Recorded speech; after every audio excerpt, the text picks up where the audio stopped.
Hello, welcome back everyone to EnglishPodcast. In the last episode, Emma and I dove into the world of young Sheldon. We talked about the main characters, especially Sheldon himself, and how his personality shapes the tone of the show. Today, we're diving even deeper. We're going to break down some of the most common expressions and phrases that pop up in young Sheldon, and explain how you can actually use them in your real-life conversations. Exactly, Jake. And I just want to say, if you haven't watched Young Sheldon yet, you're seriously missing out on some amazing examples of both formal and casual American English. So today, let's focus on the way characters like George Sr., Missy, Meemaw, and even Mary Cooper speak. Each has their own style, and there's a lot to learn from that. Let's start with George Sr., Sheldon's dad. He often uses simple, everyday English, but there's a Southern American twist to the way he talks. For example, you might hear him say something like, "Ain't that something?" That's a very Southern, informal way of expressing surprise or disbelief. It's like saying, "Wow, can you believe that?" But in a very relaxed, country-style tone. Yes, and Meemaw, she's one of my favorite characters. She's witty, sharp, and she doesn't sugarcoat things. A lot of her expressions are sarcastic or teasing. She might say something like, "Well, ain't that just peachy," which sounds positive, but is usually meant sarcastically, like when something goes wrong. That's a great point. It's important for learners to understand tone. The same words can mean totally different things depending on how they're said. Now, let's talk about Mary Cooper, Sheldon's mom. She speaks very clearly, and you'll often hear her using phrases like "Heaven help us" or "Lord have mercy." These are typical of someone with strong religious values and are common in the American South. Got it! Here's part 2 of your Young Sheldon-themed podcast between Emma and Jack. This part continues their discussion, focusing on more expressions, deeper character analysis, and fun takeaways, all in a natural conversation flow with no bold text. Let's begin. So Jack, in part 1, we talked a lot about Sheldon's unique expressions and how his character stands out. But now I think we should dive into some of the recurring expressions we hear not just from Sheldon, but also from other characters like Missy, George, and especially Mary. Absolutely. Emma, I've actually made a list of phrases that show up throughout the series and are super useful for English learners.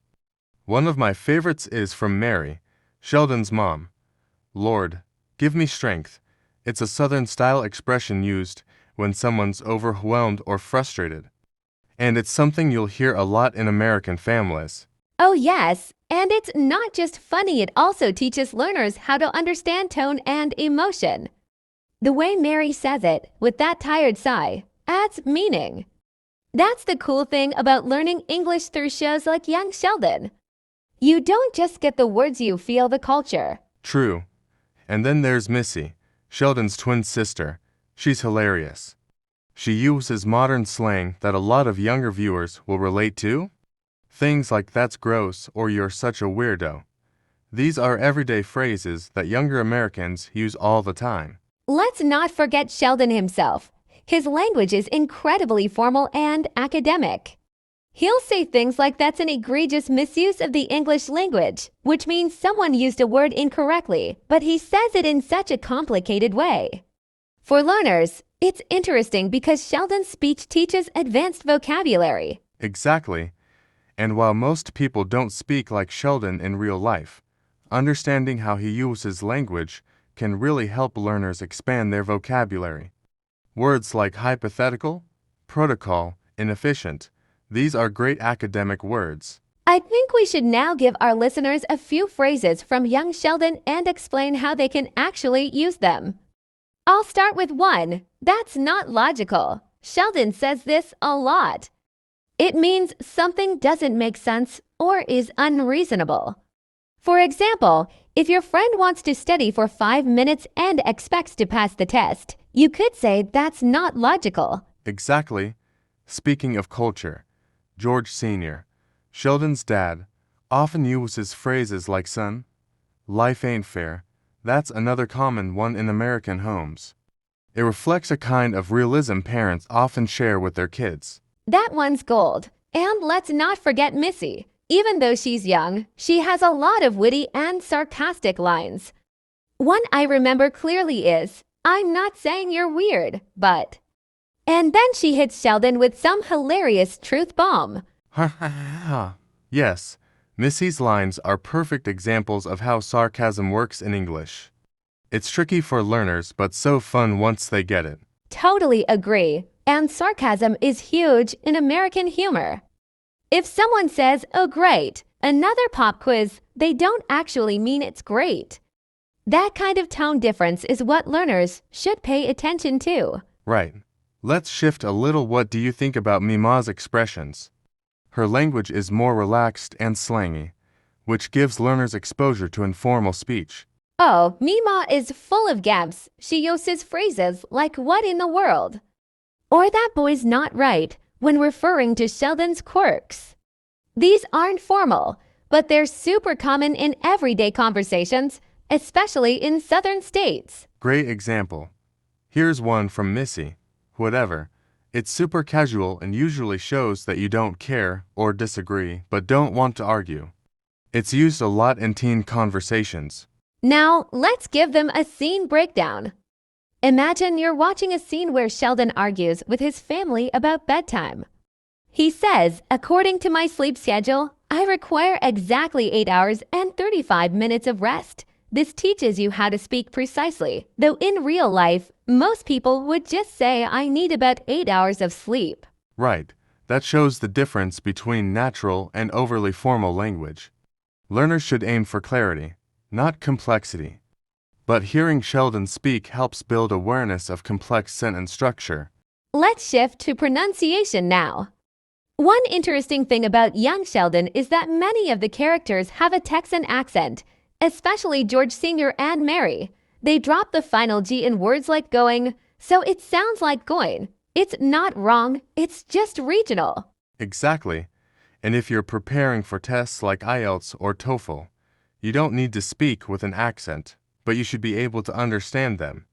Young Sheldon helps with that. That's why I always recommend students to mix textbook English with real shows. Shows like Young Sheldon teach more than just vocabulary, they show how people actually speak. Exactly.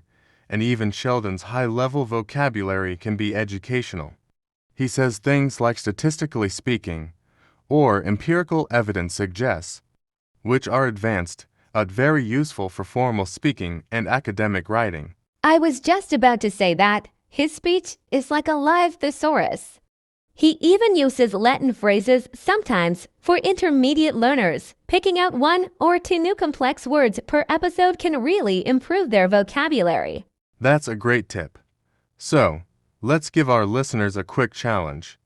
Next time they watch an episode, they should write down 3 interesting phrases or idioms and try to use them in real life. Oh, I love that idea. And if you're listening right now, we'd love to hear what expressions you found. Drop them in the comments under this episode on our channel, English Podcast. Yes, let's keep this learning community alive. We'll read your comments and maybe even mention some of your expressions in our next episode.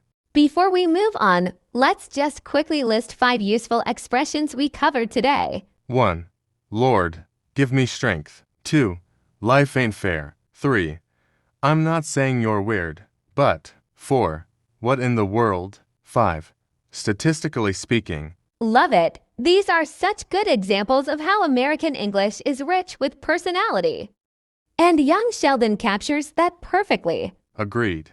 In the next part, let's dive deeper into how Sheldon's academic language compares to casual speech and how learners can balance both in their own English journey. Can't wait! And hey, if you're enjoying this podcast, make sure to subscribe to English Podcast, hit the like button, and don't forget to leave a comment. We read them all. That's right. Thanks for listening, and stay curious.